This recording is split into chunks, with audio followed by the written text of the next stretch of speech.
Христианизация Балтии – один из самых малоизвестных, но важных эпизодов в истории христианства. Это видео расскажет, как церковь пришла в край языческих святилищ с огнем и мечом.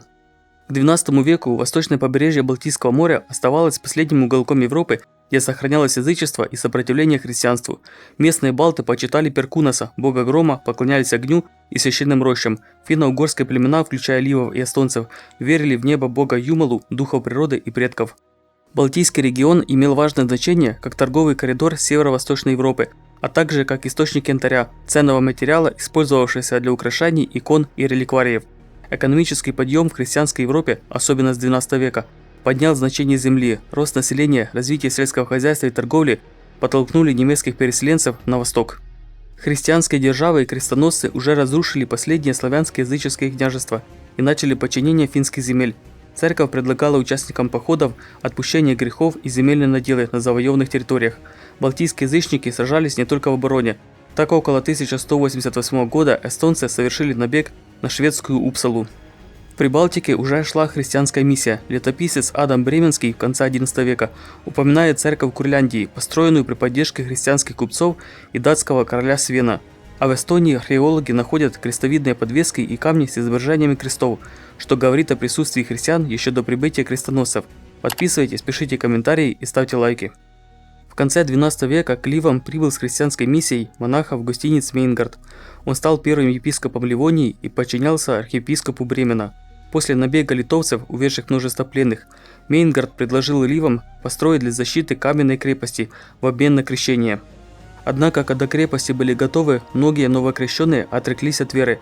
Надеясь смыть крещение, они просто купались в Двине и как бы отправляли свою новую религию назад в Тевтонию.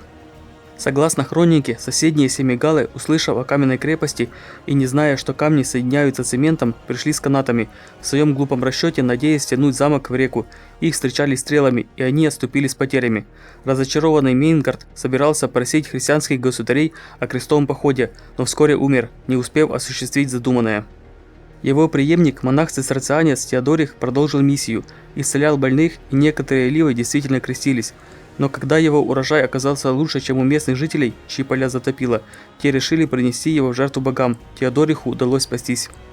Позже, во время миссии в Эстонии, произошло солнечное затмение, и язычники обвинили его в том, что он погасил солнце. Он вновь бежал и вернулся в Германию с призывом к крестовому походу. Папа Целестин III поддержал идею защиты новообращенных балтов, однако реальные действия начались позже. Цистерцианский монах Бертольд проповедовал среди ливов и пытался осветить кладбище в Хольме, за что местные чуть не сожгли его вместе с церковью. Он бежал в Бремен, заручился поддержкой купцов и епископа, собрал отряд и в 1198 году высадился в устье Двины. Так начался Ливонский крестовый поход, который продолжался около 90 лет. Сначала крестоносцы побеждали, но вскоре Бертольд был убит. Немцы принудили ливов к крещению, но когда они ушли, те массово отрекались, они заходили в реку, будто смывая новый обряд. Новый виток походов возглавил выдающийся епископ Альберт фон Буксгеден. Весной 1201 года он основал город Ригу, а годом позже учредил рыцарский орден меченосцев. Братья меча давали клятву безбрачия и носили цистерцианские белые плащи с красным крестом-мечом. Полоцкий князь Владимир, собиравший дань с местных племен, осадил Ригу, но не смог взять город и заключил мир. Чтобы укрепить оборону, Альберт возвел крепости против русских и против латышей. Его брат женился на дочери псковского князя и тем самым обеспечил союз с Псковом. В 1207 году, стремясь заручиться поддержкой в борьбе с русскими князьями, он обратился к императору Священной Римской империи и получил от него Ливонию Феод, формально сделав ее частью империи. В 1219 году Буксгеден заручился поддержкой датского короля Вальдемара II. Его войска высадились на севере Эстонии у Линданисе. Легенда гласит, когда битва оказалась проигранной, с небес спустился красный флаг с белым крестом Даннеброг, вдохновивших воинов на победу, и стал государственным флагом Дании, изначально будучи флагом крестоносцев. После этого датчане построили крепость у Ревеля, вокруг которого вырос Сталин. Эстонию крестили силой, но, как показали данные книги переписи Дании, многие приняли новую веру добровольно. Последним оплотом язычества в Эстонии оставался остров Саарема. Флоты с него продолжали регулярно совершать набеги на Данию и Швецию. Его покорение произошло спустя десятилетия, но происходили частые восстания даже спустя более 100 лет. Местные изгоняли священников и истребляли немцев. Племя латгалов, жившее к востоку от Риги, спокойно приняло христианство. Из-за своей численности они вскоре стали ключевыми участниками формирования латышского народа. Посланец папы договорился о крещении куршей, народ южнее Риги, с условием, что те будут помогать в войнах, платить небольшую дань и им сохранят личную свободу. Однако орден резко нарушил соглашение и просто разделил земли куршей между собой. Под давлением Рима меченосцы начали поход в Жемайтию, область между их владениями и Тевтонским орденом. После тяжелого поражения в битве при Сауле они потеряли все завоеванные за 3 десятилетия территории, восстали курши, земгалы и силоны. Разгромленные меченосцы были вынуждены войти в состав Тевтонского ордена. Под Черным крестом вместо красного они стали называться Ливонским орденом. В 1242 году Ливонский орден потерпел поражение в битве на Чудском озере, сражаясь на стороне Пскова против Новгорода. Хотя это было небольшое столкновение, в советской мифологии ему придавали большое значение. Около 1251 года под давлением тевтонцев литовский князь Миндауг принял крещение, но добился, чтобы новая епархия не подчинялась Риге. Тевтонцы также попытались соединить свои земли с землями Ливонского ордена. В 1260 году они вторглись в Жемайтию и потерпели тяжелое поражение в битве при Дурбе. Погибли около 150 рыцарей, самая крупная потеря в истории ордена. После началось Великое Прусское восстание, которое длилось 30 лет. И село на нет 2 десятилетия завоеваний Ливонии. Миндауг фактически отвернулся от христианства, приносил жертвы своим богам, сжигал трупы, проводил языческие обряды публично. Подавление восстаний и окончательное завоевание территории современной Латвии завершилось к 1290 году, когда оставшиеся земгалы сожгли свои дома и ушли в Литву. После этого Ливонский орден сосредоточился на новом этапе – крестовом походе против литовцев, последнего языческого государства в Европе. Оно длилось около 130 лет и представляло собой почти непрерывную череду набегов, осад и сражений. Рыцари приезжали на войну со всей Европы, но малыми отрядами, что затрудняло сосредоточение больших сил.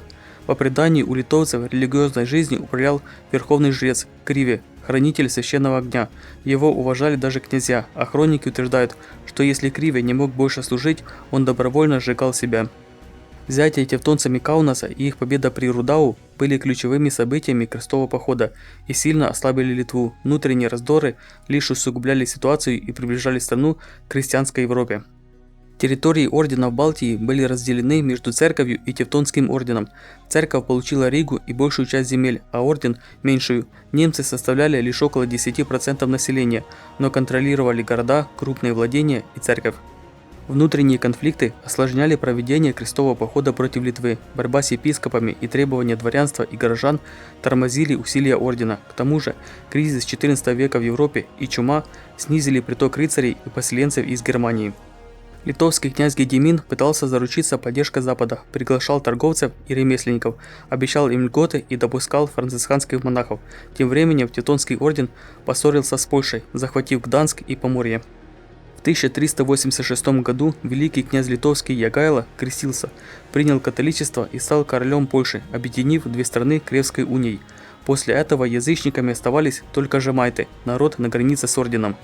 В 1399 году князь Витовт Великий организовал крестовый поход против татар с поддержкой папы, и Тевтонский орден присоединился к нему в обмен на Жемайтию, но союз потерпел поражение в битве на Ворскле и распался. В Жемайтии вспыхнуло восстание, поддержанное Литвой и Польшей, что привело к войне с орденом. В 1410 году в Грюнвальдской битве объединенные войска разгромили Тевтонский орден.